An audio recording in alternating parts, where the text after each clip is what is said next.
Bournemouth Pier has long since been a landmark and a celebrated part of the town's image for over 150 years. The pier serves as a unique walkway over the waves.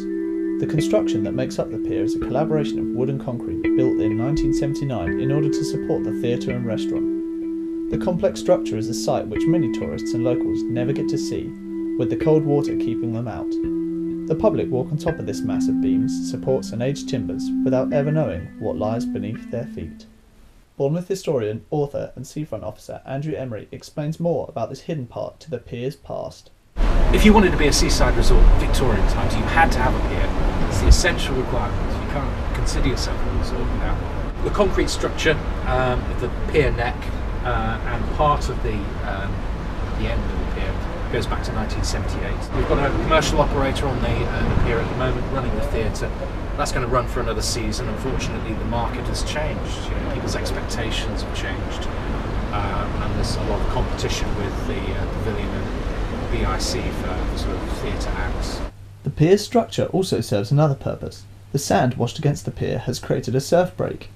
It's pretty handy because obviously where it's on the pier you can just drive up, see if there's any surf to be had, and then unpack your van and just get straight down to the beach. Open Wide Limited are in charge of operations on the pier. Ian Good, the pier complex manager, spoke of the busy summer months. I mean, now with the air show and various events, we can be busy all that period, but it's weather, it all depends on that weather. Taking in the sea air seems as popular as it always has been. There have been many different piers at Bournemouth, each catering to the needs of the era. There have been a number of piers on this site. We've got the first one in 1855, and this is about the fourth pier. And this particular structure goes back to the 1970s, about 1978. Bournemouth's lower gardens are as old as the pier and offer a pathway through attractions and features that lead straight to it.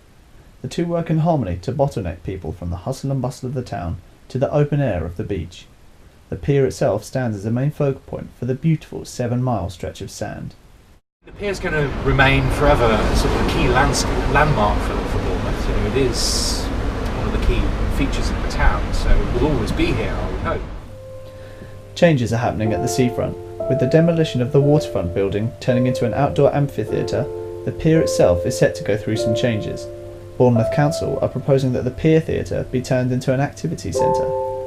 Underneath the exterior, however, the structure itself looks to be holding fast for the future, whatever the waves and the council throw at it.